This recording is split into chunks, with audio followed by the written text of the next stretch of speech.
In April of 2020, I did my very first Nuzlocke, a Nuzlocke of Pokemon Silver. Since September of this year, I've been posting parts of a comic I made based on that Nuzlocke on my Instagram page. As of the time of me recording this, the comic is still ongoing. And while I did plan on making a video on that Nuzlocke after the comic was fully posted, since posting that comic, I've been itching to do another Nuzlocke. Ever since I did that first Nuzlocke, I've been addicted to watching Nuzlocke videos on YouTube, from YouTubers such as Sylph Spectre, Flygon HG, and Melon. Those channels do hardcore Nuzlockes, but usually with a certain twist. The twist can be as simple as a monotype run, or something more odd like Nocturnal Pokemon only, or Happiness Evolutions only. So here I am today to announce I'm stepping into this ring and doing my own hardcore Nuzlocke with certain twists. And for the first hardcore Nuzlocke, I'm doing a Nuzlocke of Let's Go Eevee, but Little Charnagang Pokemon only. Little Charnagang is a comic series I really like by artist Neko Ama. This series follows a Charmander and his friends going on adventures and learning about their world and their place in that world. Not only are these comics a lot of fun, but they can really get you in the feels when you least expect it. So for this Nuzlocke, I'm only allowed to use Pokemon that have made appearances in Little Charnagang. Now, I guess I should address I'm Nuzlocke in the Let's Go games before we get into the counters. I considered which region I should do the Nuzlocke in for a while and decided on Kanto. After all, the main cast is pretty much Kanto Pokemon, so it only made sense. The problem is that I don't have Fire Red or Leaf Green, the Pokemon games that people tend to agree are ideal for Nuzlockes. This leaves the Let's Go games and the Gen 1 Virtual Console games, meaning that my choices are between games that are easy because they're made for newcomers, or games that are easy because the AI is notoriously dumb. Obviously, since I want to face off against AI that at least knows what it's doing, and play a game that isn't broken, I chose Let's Go Eevee. But don't worry, future Nuzlockes will be taking place in games that weren't made for children. Oh wait, all Pokemon games are made for children. Okay, future Nuzlockes will be taking place in games that weren't as made for children. Now we get onto the viable encounters for this run. By the way, I realized that when going into the encounters that Let's Go Pikachu is probably the better version to do this Nuzlocke. And also yes, I went into every Little Charnagang comic Neko Ama has ever made to list off these encounters myself.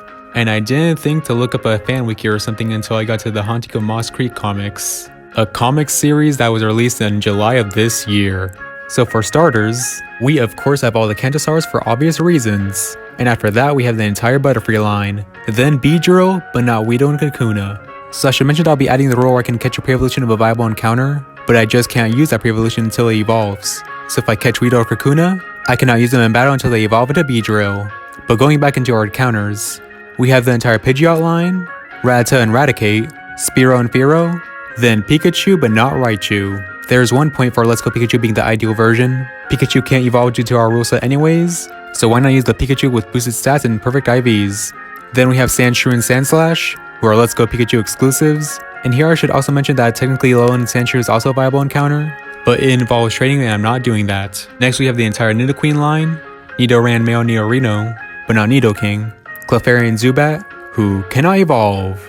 Great. Oddish and Gloom, who not only cannot evolve into Vileplume, but they're also Let's Go Pikachu exclusives. Then we got Venonat and Venomoth, Dugtrio, Meowth, and an interesting case with Psyduck and Golduck. See, both Pokemon have made appearances in Little Charnagang, but while Golduck was physically present in the world of Little Charnagang, Psyduck only appeared in Eevee's game. So here I'll specify my encounters. I can only catch Pokemon who are physically present in the world of Little Charnagang. As such, while I can send Golduck into battle, I cannot send Psyduck into battle. You following me? Good. Next we have Mankey, Growlithe, and Arcanine, who are Let's Go Pikachu exclusives, Poliwag and Poliwhirl, Alakazam, but I might as well have not mentioned that since you can't catch Alakazam in the wild. And I'm not playing with trades. Next we have Machop and Machamp, but it might as well have only been Machop since again, no trades. Next we have Geodude and Graveler, no Golem since no trades. But interestingly, only Alolan Golem has made an appearance in Little Charnagang, not Cantonian Golem. We have Ponyta, and I guess I should mention Galarian Slowpoke, who is now available in Let's Go. We then have Doduo, the Gengar line, Electrode, Execute and Executor, the Hitmons, and I should mention Rhydon, Chansey, and Mr. Mime, who only appear in Eevee's game or in posters, meaning they weren't physically present in the comic series. We then have Electabuzz, Tauros, Magikarp and Gyarados, then Eevee and its evolutions. But here's the final point for Let's Go Pikachu. Because our star in Let's Go Eevee is Eevee, it means we can't catch an Eevee that can be evolved, which on one hand is kind of fitting, since Eevee in the Char comics refused to evolve when she was pressured by her parents. But on the other hand, it means we have less fully evolved Pokemon to use. And I should add that if we were playing Let's Go Pikachu and catch an Eevee, I would have only been able to evolve into Jolteon or Flareon. While Vaporeon has technically made an appearance in Little Charnagang, it was in an imagination sequence, so it was not physically present, and Eevee's mom mentioning an odd Vaporeon also does not count. And after all of that, the only Pokemon left to mention are the legendary birds. But I'm not playing with legendary, so it doesn't matter. Now finally, before we go into the Nuzlocke, let's go over the rule set that I'll be using in this Nuzlocke and future Nuzlockes. I'll be playing with hardcore Nuzlocke rules. So for standard Nuzlocke rules, we have only being allowed to catch the first encounter in each route or area, and while this technically isn't a rule described in the standard Nuzlocke rules, I will be playing with dupe/species clause, which means that I cannot catch a Pokemon that's part of the same species or part of the same evolutionary line of a Pokemon I've caught before. And if my first round encounter is a Pokemon I've caught before, then I get to re-roll for a new encounter, nicknaming your Pokemon is standard practice, but still optional. And the big one here, if a Pokemon faints, it is considered dead and has to be permanently boxed or released.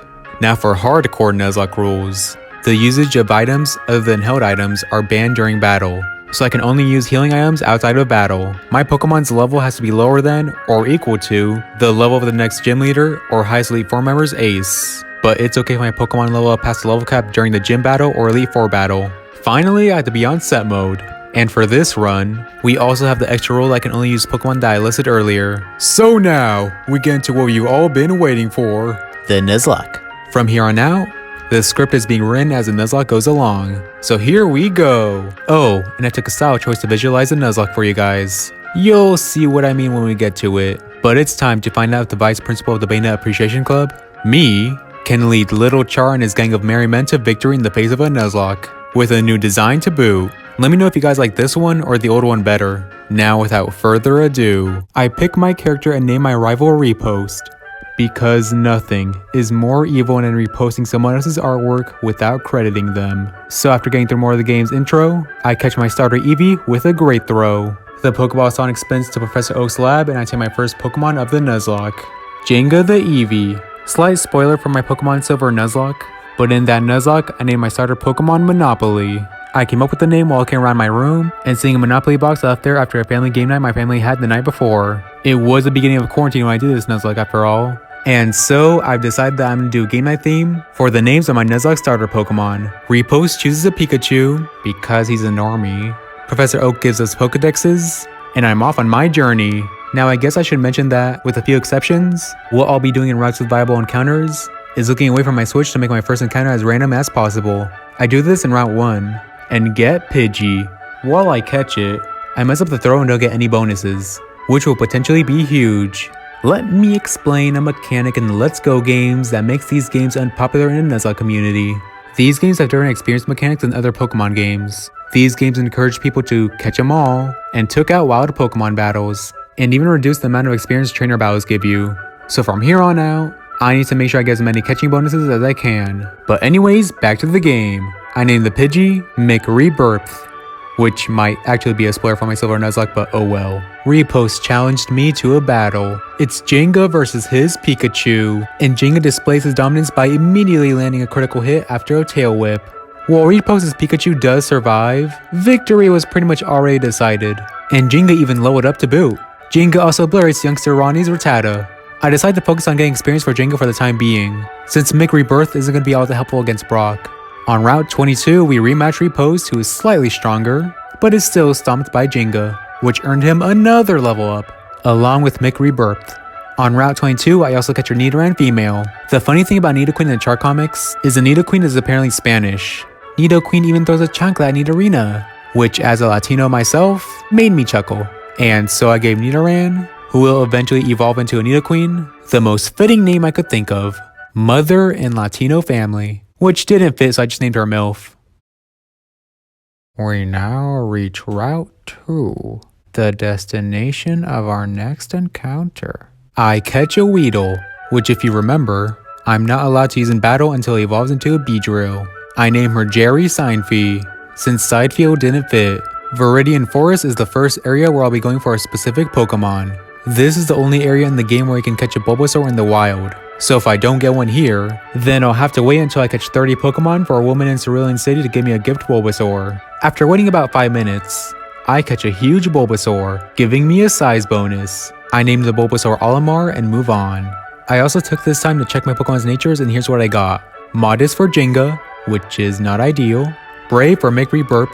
Quiet for Milf. Hardy for Jerry Seinfeld. And Naughty for Olimar. Anyways, I make it to Peter City, and I'm pretty underleveled for the gym. Even though the level cap for Brock is level 12, Jenga, who I've been exclusively using for battles, only managed to reach level 9. Which really sucks because the starter Eevee learns double kick through level up, so this means I'll need a strategy to win. After getting through an incredibly irritating battle against Brock's first gym trainer, who maxed out her Geodude's defense before we knocked it out, Olimar leveled up and learned Vine Whip. Vine Whip then one-shots the next gym trainer's Geodude, and Brock was next. Brock's Geodude was definitely tougher, and almost took out Olimar with a critical hit that left him with 4 HP. Luckily, Olimar won though. Had this been in the older games, Olimar would have definitely died. I switched into Milf, who thankfully dodges Onix's rock throw, and started weakening the Onix. Milf growls one turn, and then tail whips the other. With that setup, I switched into Jenga and hope for the best. However, when Onix took an incredibly small amount of damage, I knew that not everyone was going to survive this battle. So, with a heavy heart, I sent out Jerry Seinfeld, who dodges a rock throw. Okay, but next turn Jerry Seinfeld goes down. And remember, I said I can't use Pokemon like Jerry Seinfeld in battle, but I never said I can't use them as cannon fodder. I then send out Mick Rebirth, hoping that he'll be able to land at least one sand attack. He survives one hit and lands a sand attack, but then falls the next turn. This at least increases Jenga's chances of victory. And luckily, Onix soon runs out of Rock Throw PP and starts using its other moves. It's a long battle of attrition, but Jenga comes out victorious. And of course, it's only after the battle that Jenga learns Double Kick, which would have been great to have during the battle. But either way, this victory didn't come with its own price. Jerry Seinfeld never got a chance to shine, and now the next Pidgey I catch in a Nuzlocke will have to be named Mick Rebirth. I leave Jerry and Burb in the Pokemon box after healing up, and continue the journey. I reach Route 3, which is one of 3 areas where I can catch Charmander.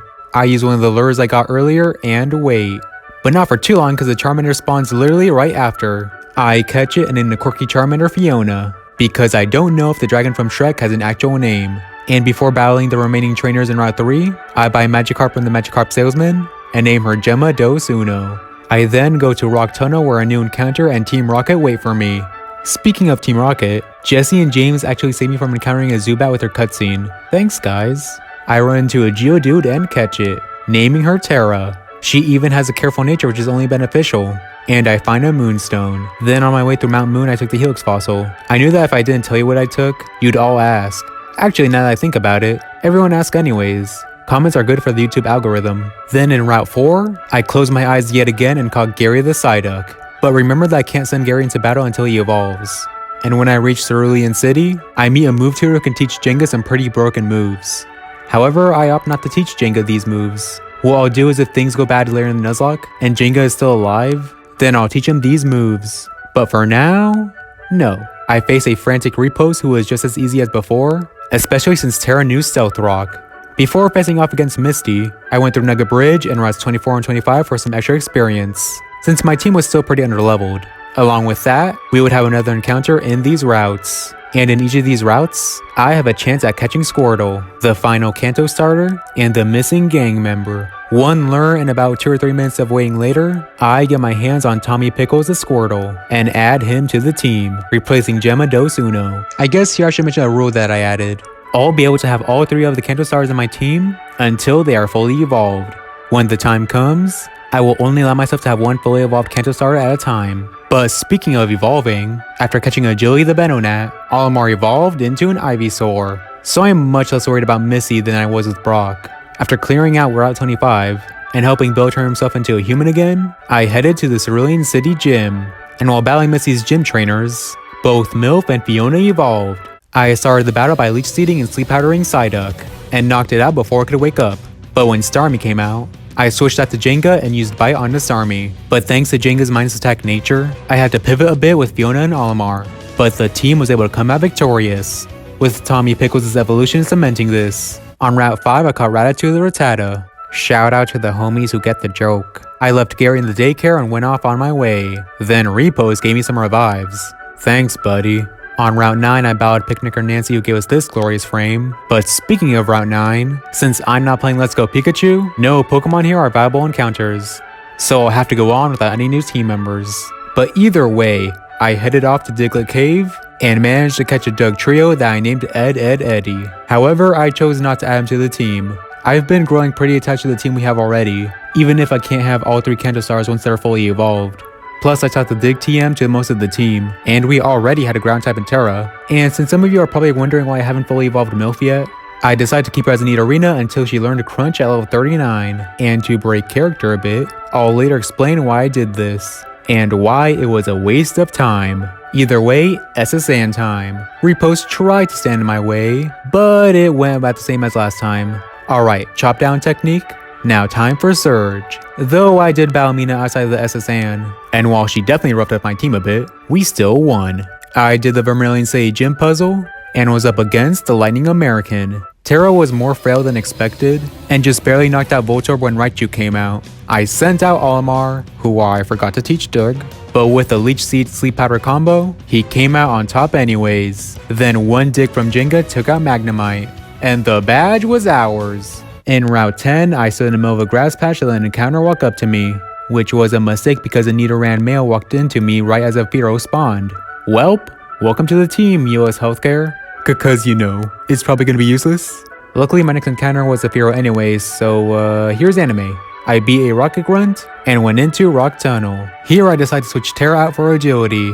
The next gym is grass type and we're pretty set on ground moves.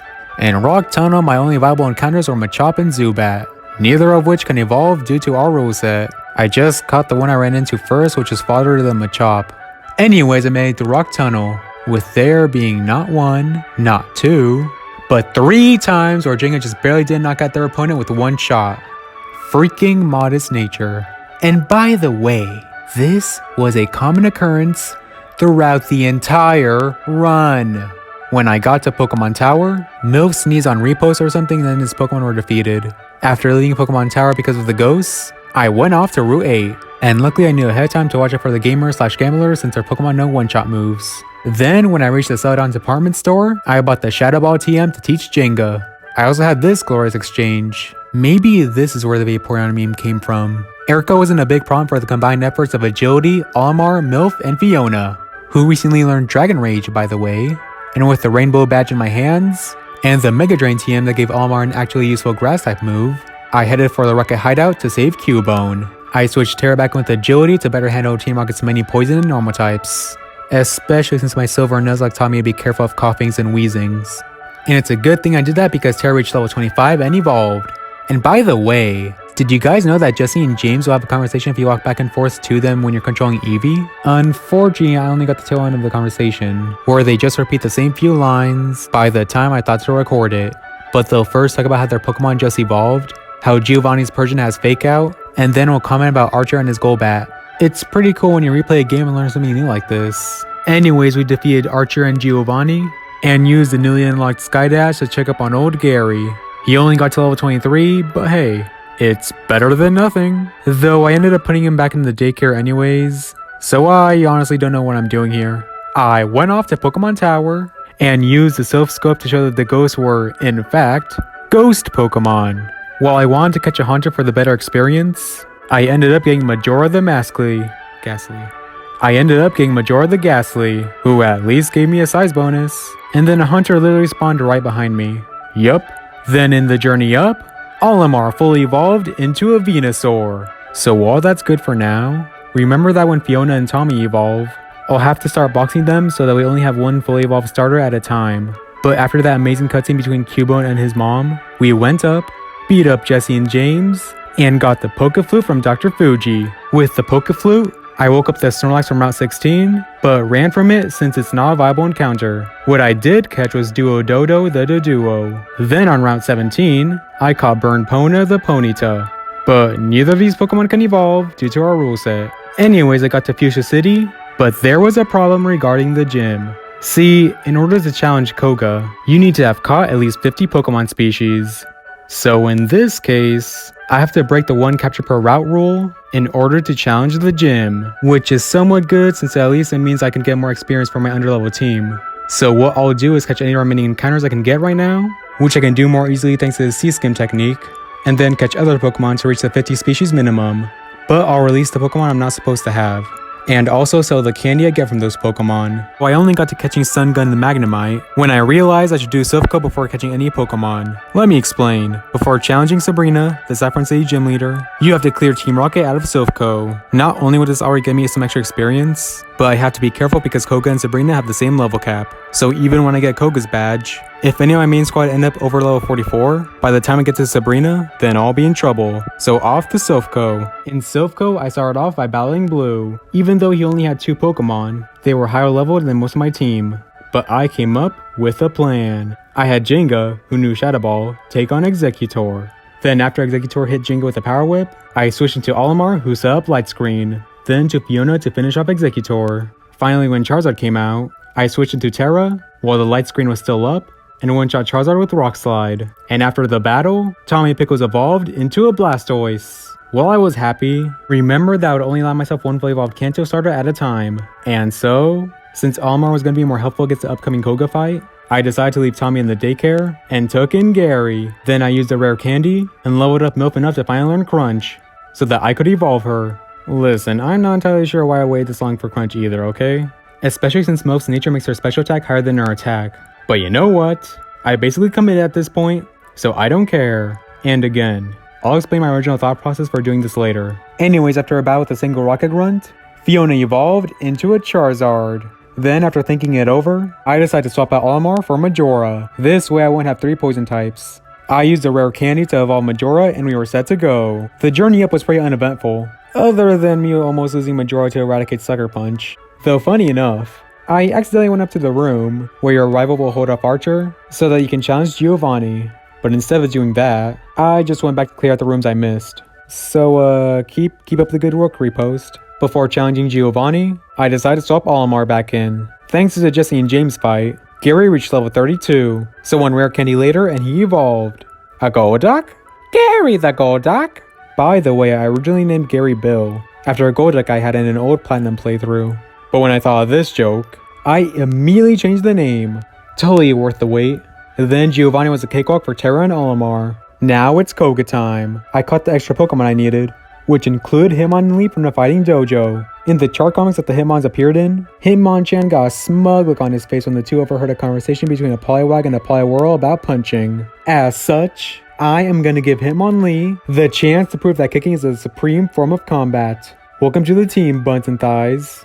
I also got Howard the Tauros in Route 15. This was a squad for Koga. Agility, who evolved into a Venomoth, Olimar, Gary, Majora, Terra, and a Milf. Jenga reached level 45 while training, for the requirement to challenge Sabrina's gym. But let me tell you about Koga. I was not excited about fighting him. He's notorious for his evasion tactics that make him annoying to take out.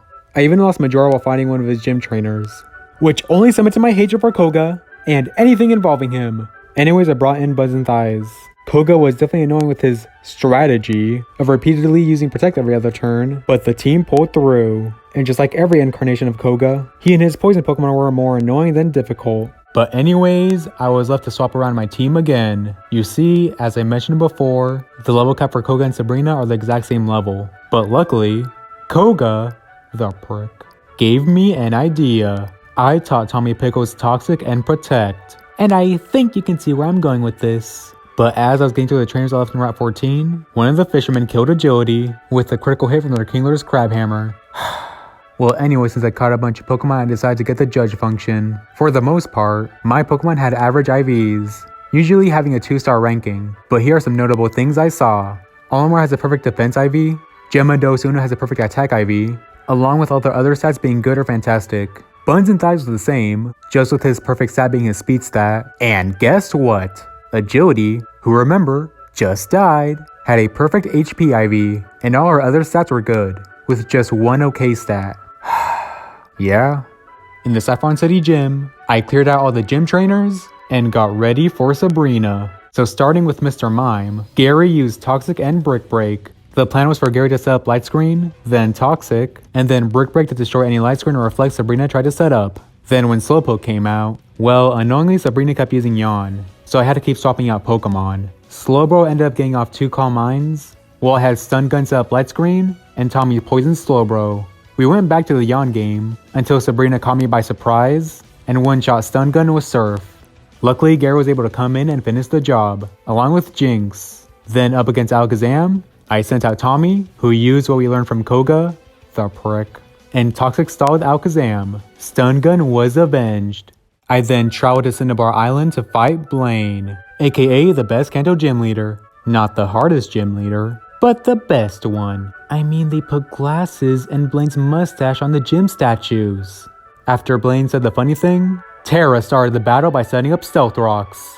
From there, Gary set up Light Screen, Calm Minds, and well, I guess you can probably guess what will happen from here. Now there's just one gym left. But see, I do have some bad news. While no one died, I decided to box Tommy Pickles, probably for the rest of the run. Now that Blaine is done, all that's left is Giovanni, who I think I want to leave to Olimar. So just like that, Tommy Pickles is put to retirement. But don't worry, I may be done with Tommy Pickles, but Tommy Pickles isn't done with the world. You see, while I was in the Seafoam Islands, I saw a prophecy written in the walls.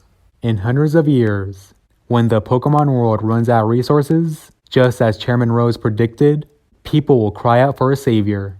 They will cry out for Arceus, the alpha Pokemon, but their cries will not be answered. They will cry out for Mew, ancestor of all Pokemon, but their call will not be answered. They will cry out for Lord Helix, savior of Twitch Plays Pokemon, but Professor Oak will say now is not the time for that, just as all seems lost. Tommy Pickles will rise from his 1,000-year slumber, and with his packet of AA batteries and dinosaur-shaped chicken nuggets, humanity will be salvaged. When I got home, Buns and Thighs got the privilege of being the Pokemon to say that they're interested in my mom. Oak displays why he's a bad grandpa, and we're on the road to Viridian City. Oh yeah, by the way, I'm not Mega Evolving my Pokemon. And so we stood against Giovanni, the final gym leader of Kanto. He sent out his Dugtrio while I sent out Olimar. We started off with our usual strategy, put the opponent to sleep, and then Leech Seed. But now, we also had Growth, which increased the power of Mega Drain. Dugtrio stayed asleep long enough for me to set up 2 whole Growths. And from there, the battle was already decided. While Nidoking and Nidoqueen didn't go down easily, with the healing from Mega Drain, they were unable to keep up. Olimar sort of swept Giovanni. I did switch into Gary when Nidoqueen came out, but I thought that saying Olimar swept Giovanni sounded more epic, especially since like Tommy Pickles, this would be Olimar's last battle. I thought long and hard about which Kanto star I would take into the league with me, and ultimately decide on Fiona. After all, this is a little Charnagang Nuzlocke, so if we're going to take any Kanto starter with us, then it has to be Charizard.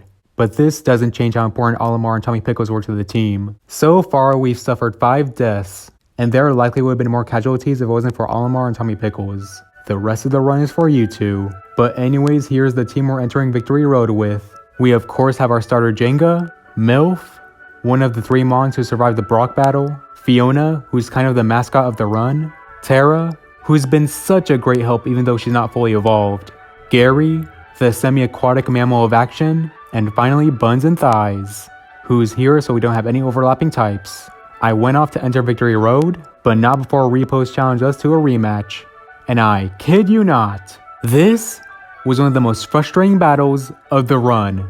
No, it wasn't hard or anything, but because of this battle, my respect for Pidgeot took a nosedive. See, in this battle, Repost clearly took lessons from Koga, because his strategy with Pidgeot amounted to him switching between Sand Attack and Roost every fucking turn. Repost, I swear to Helix the Apodissa in the Pokemon League, I will strangle you and everyone you care about. And then I entered Victory Road. In Victory Road, I caught Bun Puncher the Poliwhirl and Haitama the Hitmonchan. And then in the Indigo Plateau, I used rare candies to level up anyone who wasn't level 50 yet. And then we went in. This was the team going in order of when I got them. Jenga, knowing Facade, Double Kick, Shadow Ball, and Reflect. Milf, knowing Sludge Bomb, Earthquake, Body Slam, and Ice Beam. I'll explain why Crunch, the move I delayed Milf's evolution for, is not here later. Fiona, knowing Flamethrower, Air Slash, Thunder Punch, and Dragon Pulse. Terra, knowing Rock Slide, Earthquake, Toxic, and Stealth Rocks. Gary, knowing Scald, Psychic, Yawn, and Light Screen, and Buns and Thighs, knowing Brick Break, High Jump Kick, Facade, and Bulk Up. Now let's get to Lorelei. Jenga set up Reflect against Dugong, which allowed Buns and Thighs to come in, set up 2 Bulk Ups, and destroy Dugong. But of course Lorelei then set out Jinx. I sent out Gary to yawn Jinx, and then went back to Jenga for Shadow Ball. Jenga was also able to take out Cloyster, after he thankfully dodged some Hydro Pumps. And it looks like Tommy Pickles was looking after us, because Buns and Thighs was able to dodge Blizzard when coming in against Lapras, and then take it out. Jenga came back in for Slowbro, and just like that, Lorelei was defeated. We were then up against Bruno. Luckily, since Bruno starts with an Onix instead of an actual fighting type, Jenga was once again able to set up Reflect, which opened Gary to come in, and direct Onix and Hitmonchan, and yawn Poliwrath. And since Poliwrath used Superpower, which lowers attack after usage, I was able to pivot between Milf and Jenga to put Reflect back up. I then went into Fiona, who took out Poliwrath with Thunder Punch. Fiona then took out Hitmonlee after thankfully surviving a Rock Slide. Jenga came in after dodging Machamp's Rock Slide, set up Reflect, which gave Milf room to come in and finish the job. Now Agatha was next. And before I tell you how the battle went, how about I explain why I delayed Milf's evolution for Crunch, even though it's not in her final moveset. See, when I knew I would have a Nidoqueen, I realized that she could potentially sweep Agatha on her own. I could have Earthquake for her Arbok and Weezing, Ice Beam for her Golbat, and Crunch for her Hunter and Gengar. But then I realized, only after the Giovanni fight, that Gengar, being a poison type, was also weak to Earthquake, meaning I had literally no reason to wait for Crunch, especially since Nidoqueen can learn Shadow Ball anyways. And I can't even frame it as me needing Crunch for Levitate, because abilities don't exist in this game. Luckily no one died while Milf was still in Nido Arena, but there were definitely battles where it would have been nice to have a Nidoqueen. Anyways, against Agatha, Jenga, once again, is on Reflect duty. This way Milf can switch in and take out Arbok and Gengar, but because Milf ended up being burned by Will-O-Wisp, I swapped into Fiona to take out Golbat. Weezing was a slight problem, but with some pivoting with Jenga, Fiona was able to finish the job. Agatha's ace Gengar then fell to the combined efforts of Fiona and Gary. Finally was Dragon Tamer Lance. Gary started off by setting up Light Screen, which set him up to easily take out Lance's Seadra, Aerodactyl, and Gyarados, who all had a bit of a habit of using Hyper Beam every turn. When Lance sent out Charizard, I decided to send out Fiona with Gary being pretty weakened, and I had the superior Charizard. Finally was Lance's Dragonite, which was a pretty big problem with Outrage. I switched into Jenga to set up another Reflect, and then sent out Milf to finish the job with Ice Beam. And now, with the Elite Four taken care of, we were up against Champion Repost. Time for you to pay for all the times you reposted someone else's artwork without crediting them, and writing some funny caption to make it seem like you're a decent human being. Tara was up against Mega Pidgeot. Tara started off by setting up Toxic and Stealth Rocks. Because of the bond Tara and I had, she was able to dodge one of Pidgeot's Air Slashes, but knowing that the Toxic damage would take out Pidgeot, and that it could be trouble if I swapped someone into an Air Slash, with a heavy heart, I clicked Rock Slide.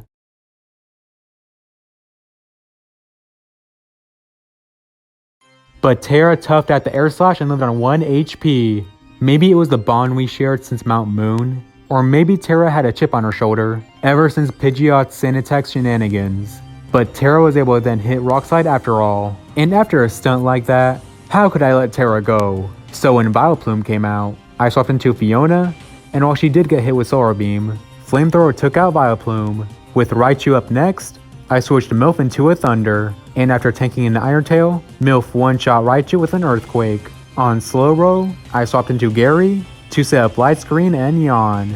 After Slowbro fell asleep, I sent Jenga out, who took Slowbro out with Shadow Ball. With Jenga still out, when Repo sent out Marowak, I tried to set up Reflect, but forgot that Marowak knows Brick Break, and so I sent Fiona back in to use Air Slash, and she got not one, but 2 flinches, allowing her to take out Marowak without taking any damage, aside from the Brick Break she switched into. Though after Fiona missed an Air Slash intended for Rapidash, I swapped into Buns and Thighs, who died after taking a critical hit Flare Blitz and getting subsequently burned, even though he toughed out the initial hit from Flare Blitz. Well, so much for no deaths in the Elite Four, but either way the battle was already decided. Milf, arguably the MVP of the run, tanked a Flare Blitz, And with one earthquake, we won. Serves you and your annoying Pidgeot right, repost. So, what did I think of the run, and would I recommend it? As for what I thought of it, well, I did have fun. There were definitely some pretty stressful moments, and this only being my second Nuzlocke, and my first hardcore Nuzlocke, probably didn't help. But I did like the run, and I really liked the Pokemon I got to use. In the end, only 5 Pokemon died. Jerry Seinfeld the Weedle, Mick Rebirth the Pidgey, Majora the Haunter, Agility the Venomoth, and Buns and Thighs the Hitmonlee, who at least made it to the Elite Four. As for whether or not I'd recommend the run, yes, with an asterisk. If you do it in Fire Red or Leaf Green, or maybe even the original Gen 1 games, then it's probably a yes. But if you do in Let's Go, then do yourself a favor and add a caveat to the only one capture per route rule, just for experience. You might have to do it anyways for Koga and Sabrina. So I hope you all enjoyed the Nuzlocke. As I said in the beginning, I want to make more content like this, but as you probably noticed, this is my longest video yet. I started making this video around the end of November and was able to finish and upload 7 other videos by the time this one is set to go. The next video of the series will be a challenge run, which is sort of like a normal run, but I'm restricted on what Pokemon I can use. Look at challenges like my dry bread for an example of what I'll be doing. Now let's shout out some people. First off, we of course have Nekoama.